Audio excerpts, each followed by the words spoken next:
released on July 20th, 2012, Dark Knight Rises satisfyingly concludes the Christopher Nolan Dark Knight trilogy. I have to say, this is a awesome film. Even though it's not as great as Dark Knight, it's still a great way to conclude this series. Okay, the story takes place 8 years after the events of The Dark Knight, as Bruce Wayne has retired as the Batman after taking the fall of Harvey Dent's death at the end of that movie. I generally have to say, putting this movie a few years down the line is pretty smart, as it showed a broken down and tired Bruce Wayne after years of being secluded from the world, has generally became a recluse living in his home, not interacting with anybody, and just being down and out.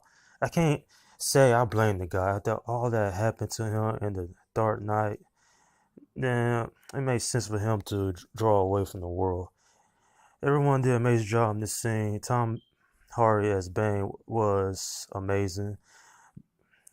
Jo- Joseph Gordon-Levitt, played John Blake. He did an awesome job. He was not Robin in the film, people.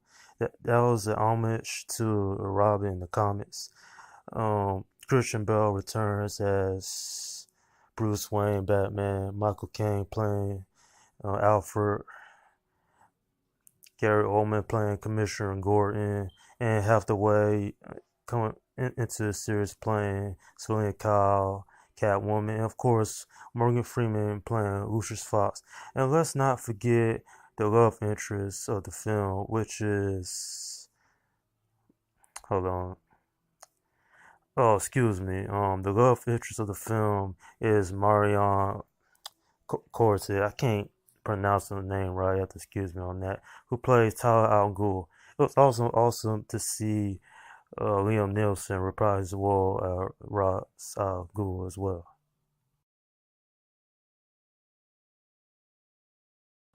Obviously, Christopher Nolan took a few years off from Dark Knight to direct Inception, uh, but he came back to the series because he wanted to conclude the trilogy that was Dark Knight. And of course, Hans Zimmer did an amazing job with the soundtrack.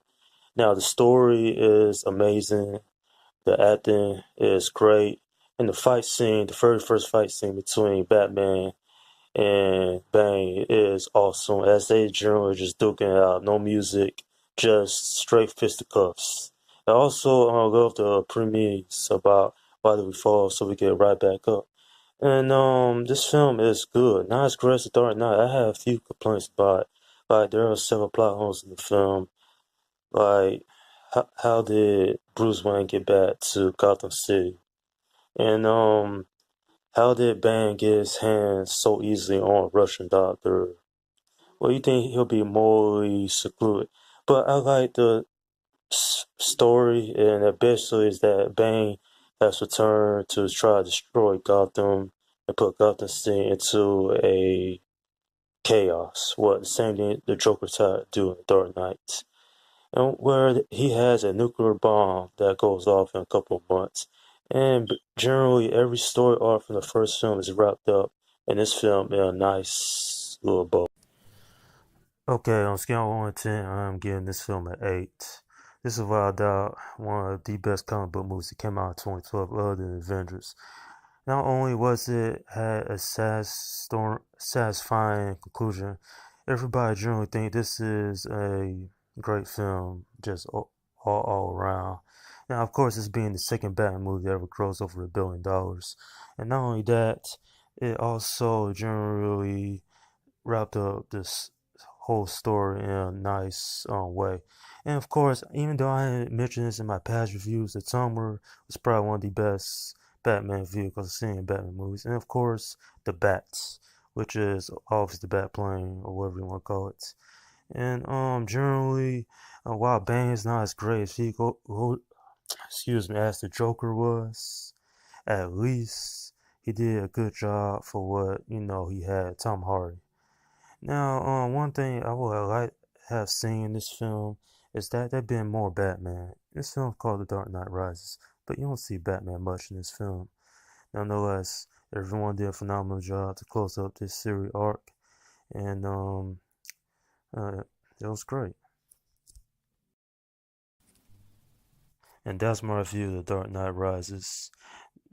And of course, as my whole opinion, the whole trilogy, I love the things presented in each of the movies. Fear in the first one, chaos in the second, and of course redemption in the third, as Bruce Wayne redeems himself at the end of the movie, saving Gotham City from that nuclear explosion. Though I think it would have been better off if Batman ended up dying in the film. That way there wouldn't have been no open-ended questions at the end of the movie. But of course, every good trilogy has to have its nice happy ending. Nonetheless, everybody did a phenomenal job in this film, from David S. Goyer to Christopher Nolan, Hans Zimmer, even to the cast. And even though it's not as great as Dark Knight is, it's still regarded one of the best superhero films within the last few years. Alright, coming up next, I'm gonna review some more movies that I've seen recently over the last few months. Alright, this is Slum God 172 saying peace out.